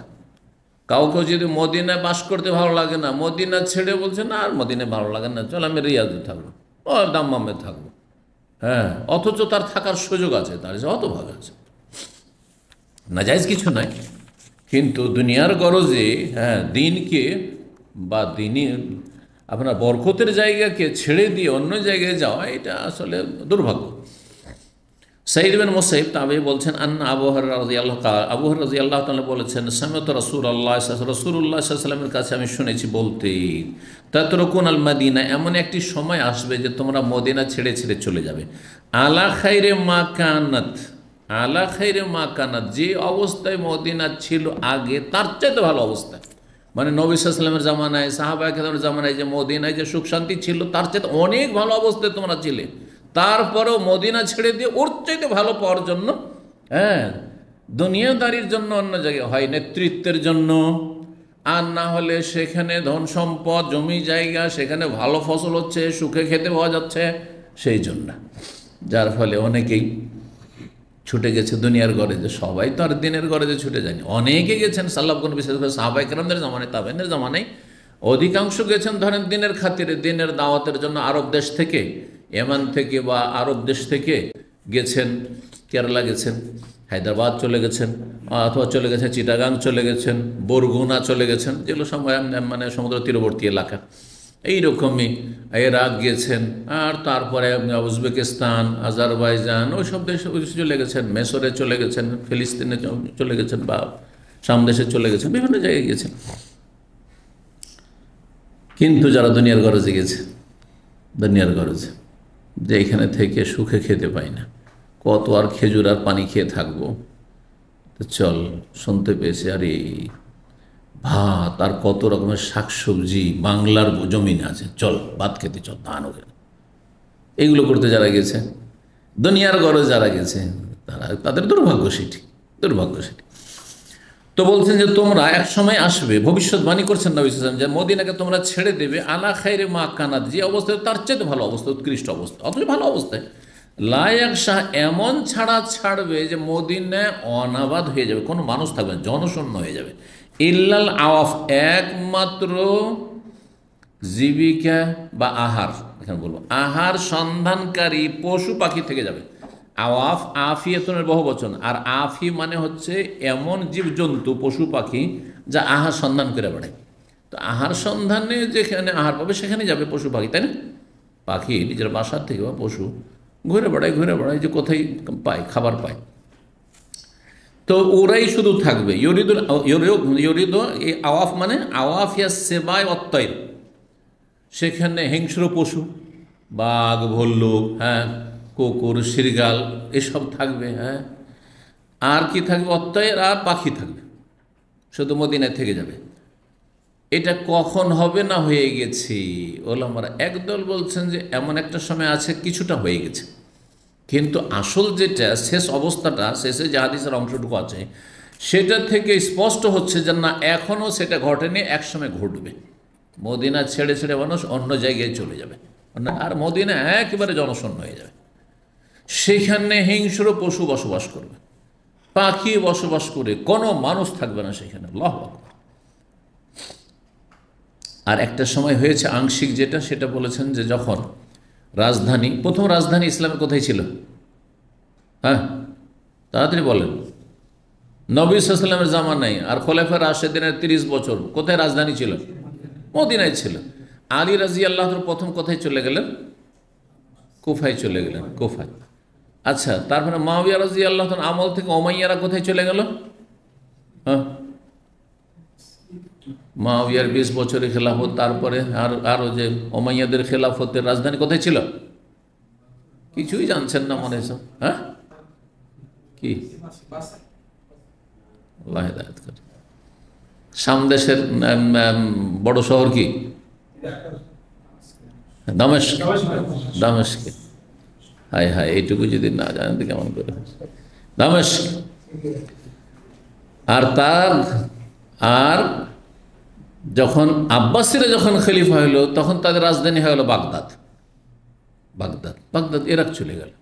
তো যখন বাগদাদে সুযোগ সুবিধা, ফ্যাসিলিটি বেশি, তারপর দামেস্কে কত রকমের খাবার, সেখানে জৈতুন, সেখানে তিন, সেখানে কত রকমের খাবার, সেখানে ফসল, বিভিন্ন রকমের ফলমূল সেখানে, আর মদিনায় শুধু খেজুর, হ্যাঁ, আর কিশমিশ আর পানি, এই ছেড়ে যেতে লাগলো। যদিও ওখান থেকে আসছিল সব, কিন্তু ওই যে রাজধানী যেখানে, এখন সবাই ঢাকামুখী কিনা বাংলাদেশে, যার দুটা পয়সা হয়েছে সব ঢাকামুখী, কেউ আর ডিস্ট্রিক্ট শহরও থাকতে চায় না, ঠিক ওই রকমটাই হয়েছে যুগের বিবর্তনে। মদিনার যে একটা দিনই টান ছিল, সেটা ধীরে ধীরে দুর্বল হতে লাগলো, আর দুনিয়াদারি বাড়তে লাগলো, মানুষের সব ছুটলো, কে নেতৃত্বের জন্য, কেউ পদের জন্য, কেউ রিজিকের সন্ধানে, সুখের জীবনযাপনের জন্য। চিন্তা করুন, আজকাল মুসলিম দেশ থেকে, ধরেন বিশেষ করে পাকিস্তান থেকে, বাংলাদেশ থেকে, বা আরব দেশগুলি থেকে, মুসলিম দেশ, এসব দেশ ছেড়ে গিয়ে আমেরিকা, কানাডায় আর অস্ট্রেলিয়া বসবাস করা, নিউজিল্যান্ডে বসবাস করা, এটা জায়েজ না। মানুষ কিসের জন্য ছুটে যাচ্ছে? ওইখানে আবার ইমান মজবুত হবে নাকি? না, সেখানে বড় রিস্কে আছেন, আপনি ঝুঁকিতে আছেন। আপনি যত ইমানদার থাকেন না কেন, আপনি তো খানিকটা দুর্বল হবেন, তারপর হয়তো বয়স হয়ে গেছে, যাক, কবরে তো চলেই যাবো, একটু ইমানটাকে মজবুত করে ধরে রাখি, আমলটা করি। কিন্তু আপনার ছেলে মেয়ে, কোনো নিরাপত্তা নেই, অধিকাংশ একদম শেষ, একেবারে শেষ। আল্লাহ হেফাজত করুন। এই জন্য মুসলিম দেশ থেকে গিয়ে স্থায়ী বসবাস করা এরকম জায়গায়, তো মদিনার মতো জায়গা ছেড়ে যদি অন্য জায়গায় কেউ যায় তো সব দুর্ভাগ্য। আসলে এরকমটা হবে কিয়ামতের কাছাকাছি। ও আখিরু মা ইউহশারু রায়ান, সর্বশেষ যাদেরকে সমবেত করা হয়, মানে মদিনা থেকে তারা সর্বশেষ যে যাবে দুইজন রাখাল, রায়ান দুইজন রাখাল। কোথাকার? মেন মোজাইনা, মোজাইনা বংশের। এখন মোজানি বংশ আছে এখানে, কিন্তু মোজাইনা বংশে ইয়রিদানিল মদিনা, ওরা মদিনার দিকে আসবে, গ্রামাঞ্চলে থাকে বেদুইন, তো ওখান থেকে যেহেতু উটের রাখাল মদিনার উদ্দেশ্যে আসবে। ইয়ান একানে গানামিমা, তাদের ছাগলগুলি তাড়িয়ে হাঁকিয়ে নিয়ে আসবে। নায়কা আখো মানে হই হই করে তাড়ানো, যে যারা ছাগল বা গরু চড়ায়, উট চড়ায়, চিল্লাচিল্লি করে না? হ্যাঁ, চিল্লাচিল্লি করে, ধমক দেয়। আর গরু ছাগল বুঝে যে আমাকে ধমকাচ্ছে, তখন দৌড় দেয়। এইটুকু বোধ শক্তি আল্লাহ দিয়েছে এগুলোকে। তো এটা হচ্ছে নায়কা। হ্যাঁ, কোরআনে কারিমে রয়েছে কামাসাইল ইয়ান ইয়াকো বেমালা ইসমাইল্লা দোয়া ওয়ানিদান ইয়ান ইয়াকো ফায়াজেদানে ওহুসান। এসে ওই দুই রাখাল দেখবে যে মদিনায় একজনও কোনো মানুষ নেই, কোনো নারী পুরুষ নেই, জনশূন্য একবারে পাবে, বন্য পশুতে ভরা। ওহুস ওয়াহাসের বহু বচন, মানে বন্য পশু, বনের পশু, বনে যেসব পশু থাকে সেসব পশু, বাঘ, হ্যাঁ নেকড়ে বাঘ, বিভিন্ন রকমের সব হিংস্র পশুতে ভরা, হ্যাঁ সাপ বিচ্ছু ইত্যাদি। ওহুসান। আর অন্য রেওয়ায়েত রয়েছে ওয়াহসান। ওয়াহসান মানে জনশূন্য, বিরান পাবে। হাত্তাইজা বালাগা সানিয়াতুল ওয়াদা, তারা যখন সানিয়াতুল ওয়াদা নামক স্থানে পৌঁছবে। সানিয়াতুল ওয়াদা এটি মূলত উত্তর দিকে আছে, আর সানিয়া বলা হয় দুই পাহাড়ের মাঝখানে একবারে সংকীর্ণ রাস্তায়, সংকীর্ণ রাস্তায়। তো আজকালকার গুগলে ম্যাপ দিয়েছে, ওইটা আছে, যদিও আজকাল অবস্থা পরিবর্তন হয়ে গেছে, কিন্তু তারপর ওই পাহাড় ওই দিকটাই আছে। উত্তর দিকে বেরিয়ে গেলে যখন সামদেশে মানুষ বেরিয়ে যেত, কেউ বিদায় করতে যাচ্ছে, কেউ বিদায় হয়ে যাচ্ছে, আর আত্মীয় স্বজন বিদায় করতে যাচ্ছে, ওই জায়গা পর্যন্ত যেত আত্মীয় স্বজন বিদায় করতে। ওই জন্য ওই জায়গার নাম পড়েছে। এমনি সানিয়া হচ্ছে সংকীর্ণ জায়গা, দুই পাহাড়ের মাঝখানে সংকীর্ণ রাস্তা, আর ওয়েদা মানে বিদায় করা।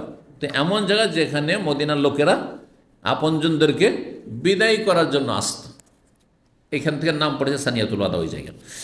খাররা আলা ওজমা, যখন ওই জায়গায় আসবে ওই দুই রাখাল, তখন সেখানে মুখের ভরে উপুড় হয়ে আছাড় খেয়ে পড়বে আর মারা যাবে, তাদের মরণ চলে আসবে, শেষ। তারপরে কিয়ামত হবে। 1857 নম্বর হাদিস। হাদিস বর্ণনা করছেন আবু সুফিয়ান বিন আবি জুহাইর, বলছেন সামিউত রাসূলুল্লাহ সাল্লাল্লাহু আলাইহি ওয়াসাল্লাম, রাসূলুল্লাহ বলতে শুনেছি, তুফতাহুল ইয়ামান, ইয়ামান বিজিত হবে, মানে ইয়ামানে ইসলাম পৌঁছিবে। ফায়াতি কওমুন, একদল আসবে, ইউবিসুন, তারা উট হাঁকিয়ে নিয়ে আসবে, উটকে তাড়িয়ে নিয়ে আসবে।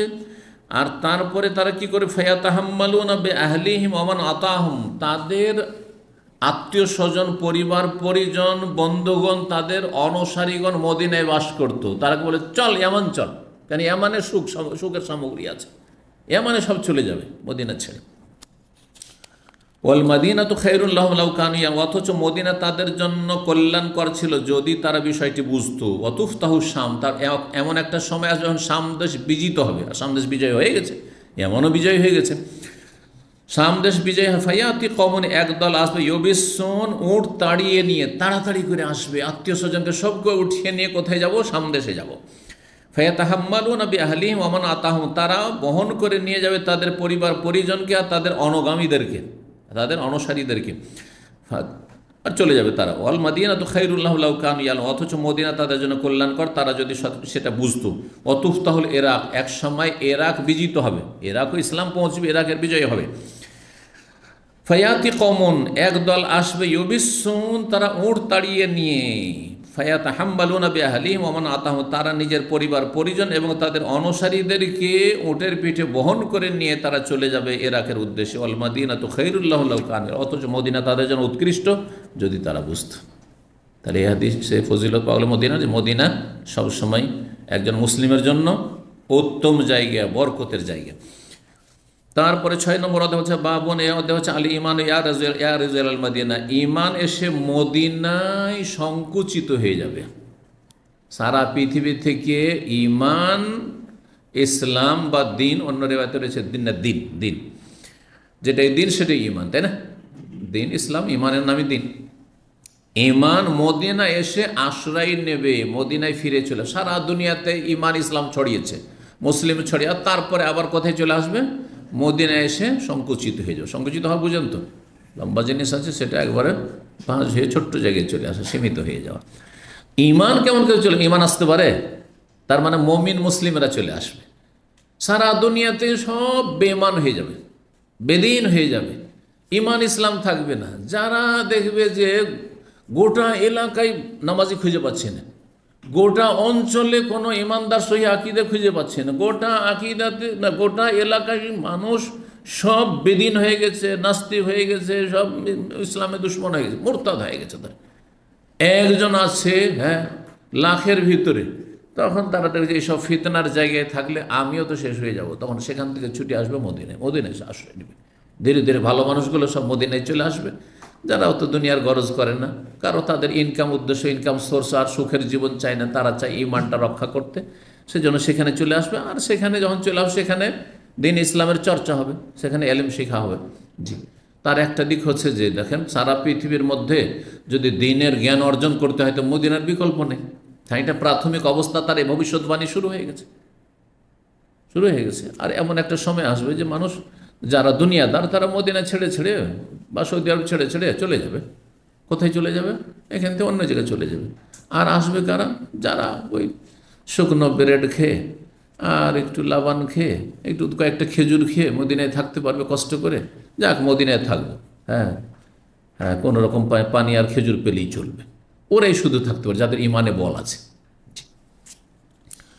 হাদিস দেখুন 1876 নম্বর হাদিস, আবু হুরায়রা রাদিয়াল্লাহু তাআলা আনহু বলছেন যে আন্না রাসূলুল্লাহ সাল্লাল্লাহু আলাইহি ওয়াসাল্লাম ক্বাল ইন্নাল ঈমানা লা ইয়ারিজু ইলাল মদিনা, মদিনায় ঈমান সংকুচিত হয়ে চলে আসবে, কামা তারিজুল হাইয়াতু ইলা জুরহা, যেমন সাপ শেষ কোথায় চলে আসে, হ্যাঁ এদিক সেদিক বিচরণ করা হইল, আর সাপ যদি ভয় পায় তো কোথায় গিয়ে আশ্রয় নেবে? যেমন সাপ এসে আশ্রয় নেয় কোথায়? নিজের গর্তে। জহুর মানে গর্ত, সাপের গর্ত, বিচ্ছুর গর্ত, পোকামাকড় গর্তকে জহুর বলা হয়। আর একটি অধ্যায়, একটি হাদিস শুধু রয়েছে, 7 নম্বর অধ্যায়, বাবু ইসমান কাদ আহলাল মদিনা। এই অধ্যায় হচ্ছে এমন ব্যক্তির গুনাহ সম্পর্কে যেই ব্যক্তি মদিনাবাসীর বিরুদ্ধে ষড়যন্ত্র করবে। কেউ যদি মদিনাবাসীর বিরুদ্ধে ষড়যন্ত্র করে, মদিনায় থাকতে চায় আর মদিনাকে ভালোবাসে আর মদিনায় থাকে, তাদের বিরুদ্ধে অন্য জায়গা থেকে কেউ যদি ষড়যন্ত্র করে অথবা মদিনাতে থেকেই ষড়যন্ত্র করে, শত্রুতা করে, তাহলে লবণের মতো গলে যাবে, মানে ধ্বংস হয়ে যাবে।